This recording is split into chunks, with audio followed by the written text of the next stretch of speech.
Welcome to Chapter 12. In this chapter, Huey is faced with the tough decision of hiring a new receptionist. And if you've ever owned your own business, you know how important really good, well-trained people are, experienced people, and to lose one can be devastating to a business.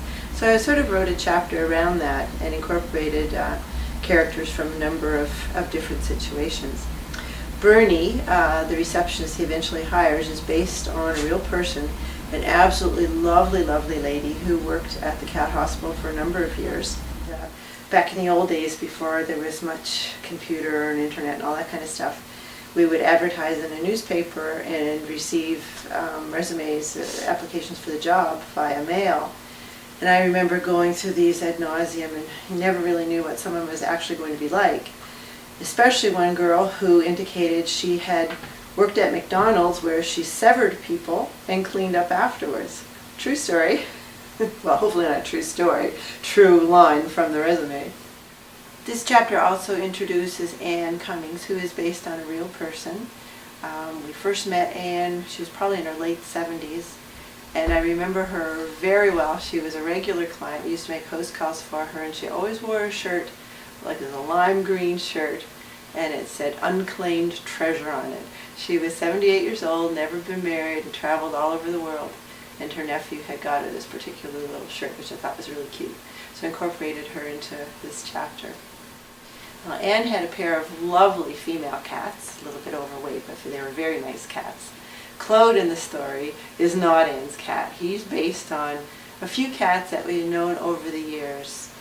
Cats that aren't really afraid to come to the vet, and they're not really nervous, and they're not really necessarily mean cats. They're just peed off that they have to come and have their day disrupted. Claude is that cat. Just a terror, a serious terror, who could rip you from limb to limb.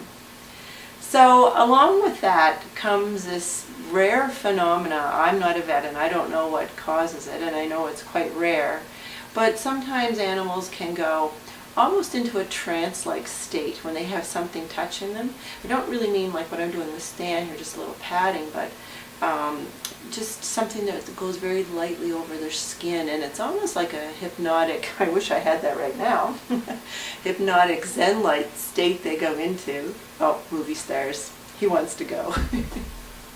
So it's quite an unusual phenomenon, and as long as you keep up that, whatever it is you're doing that puts them in that state, you can do almost anything with them. If you can't beat them, join them. Claude's little friend Isabella is based on a real kitten who came to the real Ocean View Cat Hospital.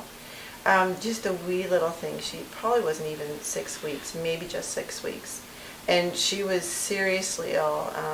My husband tried everything to save her, all kinds of tests under the book, and nothing was helping. And just as just as good veterinary practice, not really any rationale behind it other than covering all the bases, he gave her medication for tapeworm, and she was infested, the worst I've ever seen in my whole life.